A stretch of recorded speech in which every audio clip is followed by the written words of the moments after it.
The marble steps were cold against my palms as I caught myself from falling.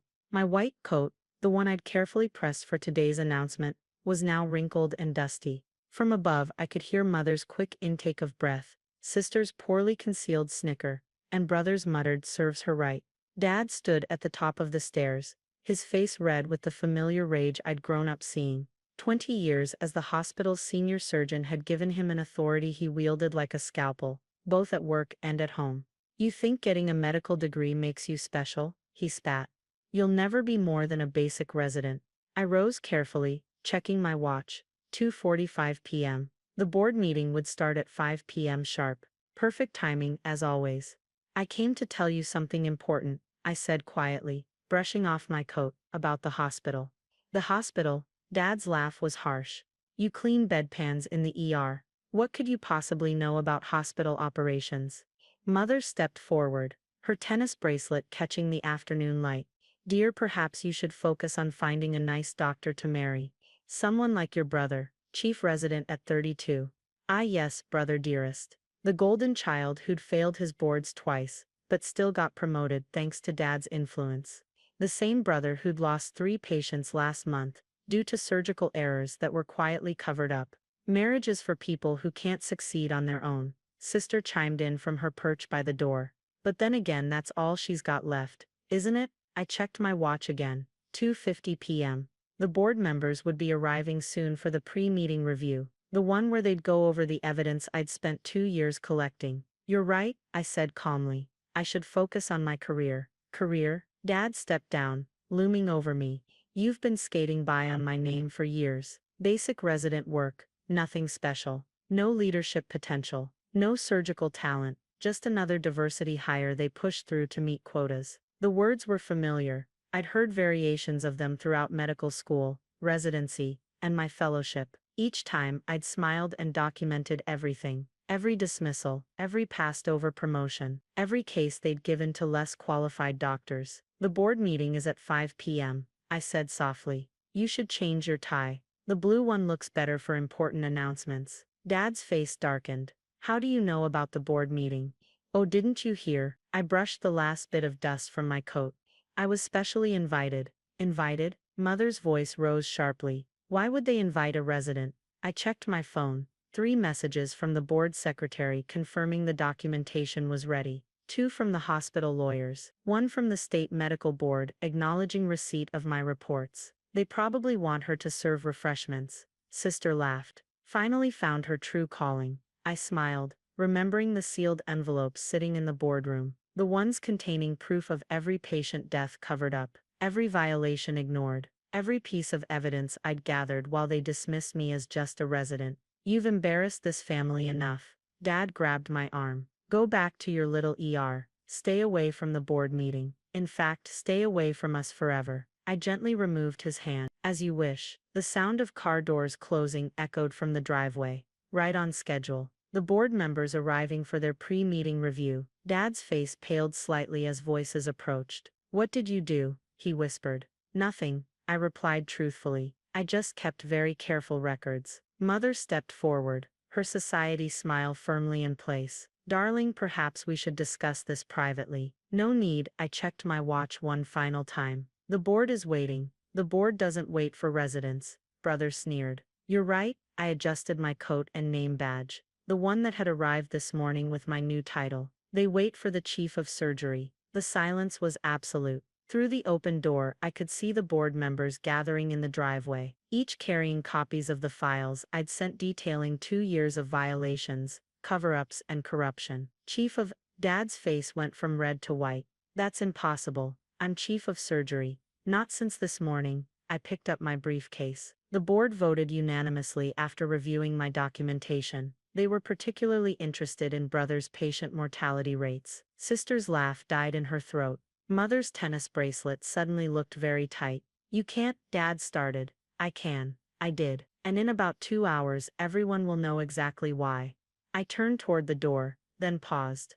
"Oh, and Dad, you might want to call your lawyer. The state medical board has some questions about those covered-up deaths." As I walked to my car, I could hear Mother's frantic whispers, Sister's shocked questions, and Brother's beginning panic. But Dad's silence was loudest of all. I had 2 hours until the board meeting. 2 hours until my family learned exactly what their basic resident had been doing these past 2 years. 2 hours until everything changed. I smiled as I started my car. Perfect timing indeed. The hospital boardroom was exactly as I remembered from my years of serving refreshments. Mahogany table gleaming under recessed lighting, leather chairs arranged with military precision, and floor-to-ceiling windows, overlooking the city. But today, I wasn't here to serve coffee. Dr. Anderson Board Chairman Phillips greeted me with a firm handshake. Your office is ready, and the transition team has prepared everything as requested. I nodded, taking my seat at the head of the table, Dad's seat for the past 20 years. The irony wasn't lost on me. The files, I asked quietly.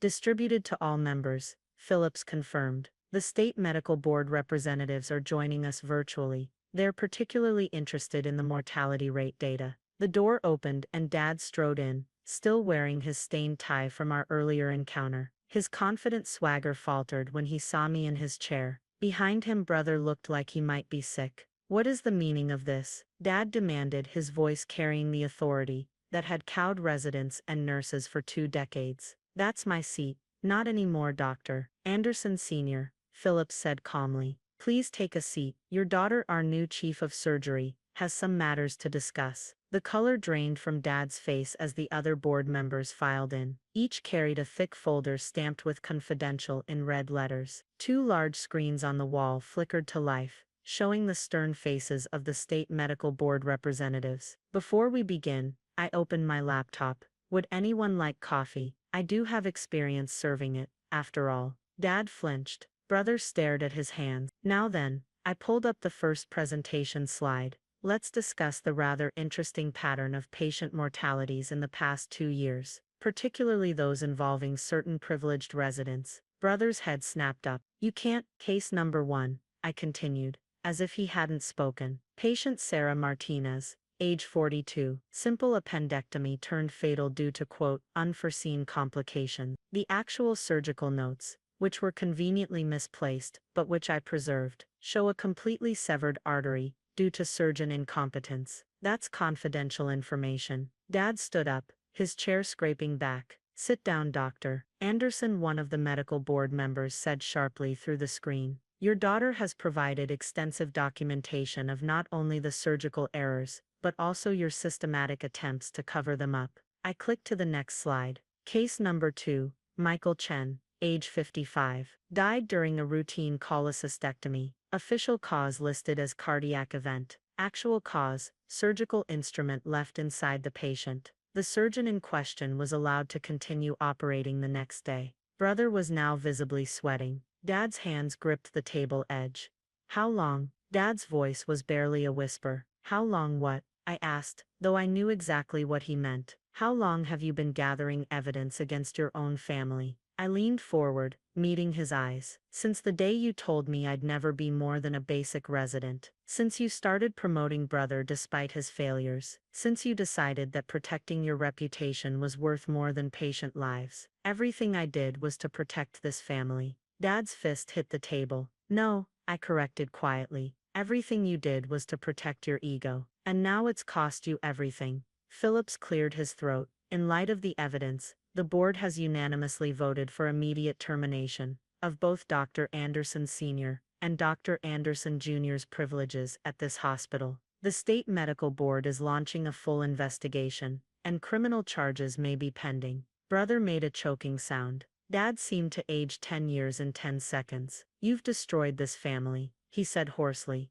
No, Dad, you did that yourself. I just documented it. As security arrived to escort them out, I remembered all the family dinners, where I'd been dismissed, all the holidays where I'd been belittled, all the years of being treated as nothing more than a servant in scrubs. Oh, and Dad, I called as he reached the door. About that diversity hire comment. I graduated top of my class at Harvard Medical. Unlike some people, I actually earned my position. The door closed behind them with a final click. The board members were already discussing transition plans, but I allowed myself a moment to absorb the reality of what had just happened. My phone buzzed, a text from Mother. How could you do this to your father? I typed back a simple response. Ask him how many families he destroyed by covering up brother's mistakes. Another buzz. Sister, this time, you'll regret this. I smiled, remembering her laughter as I got up from those marble steps just hours ago. No, I wrote back. I really won't.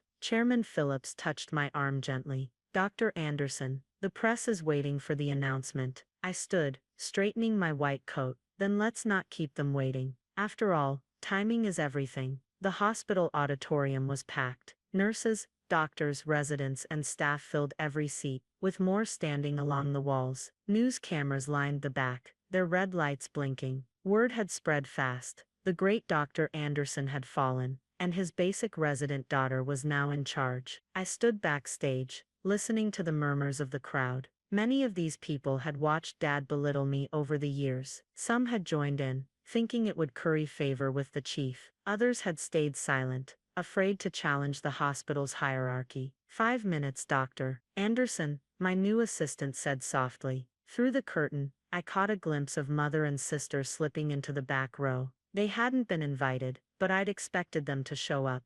They never could resist a public spectacle. Dr. Anderson. It was Jessica, a nurse who'd suffered under Dad's tyrannical leadership for years. The staff. We just wanted you to know, we're behind you. What you did, exposing the cover-ups, it was brave. I smiled, remembering how she'd secretly slipped me documentation of brother's mistakes when no one was watching. Thank you, Jessica. Things will be different now. Chairman Phillips stepped up to the podium, and the room fell silent. As many of you have heard, significant changes have occurred in our hospital's leadership today. Serious ethical violations have been uncovered, leading to immediate termination of several senior staff members. But more importantly, we're here to introduce your new chief of surgery. I took a deep breath and walked onto the stage. The gasps were audible. In the back, I saw Mother's hand fly to her pearl necklace, the one Dad had bought her after covering up brother's first fatal mistake. Thank you, Chairman Phillips,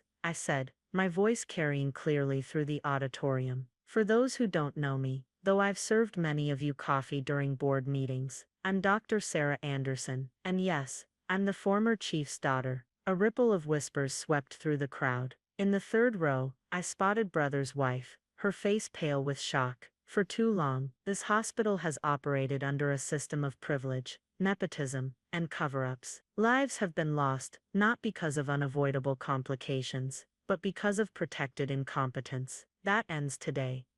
I clicked to my first slide, the new hospital protocols I'd spent months developing. Effective immediately, all surgical errors will be thoroughly documented and reviewed. No exceptions, no cover-ups, no special treatment. Every surgeon, regardless of their last name or connections, will be held to the same standard of excellence. In the back, Sister was frantically typing on her phone, probably updating our extended family about the public humiliation. Let her. Furthermore, promotions will be based on merit, not relationships. I've reviewed every resident's performance records personally. Some of you will be advanced, others, I paused, thinking of brother's protected position, will need to prove they deserve to be here. Mother stood up abruptly, pulling Sister toward the exit. Their heels clicked against the floor, the sound echoing in the silent auditorium. I continued as if I hadn't noticed. To those who've suffered under the old system, who've been overlooked or silenced,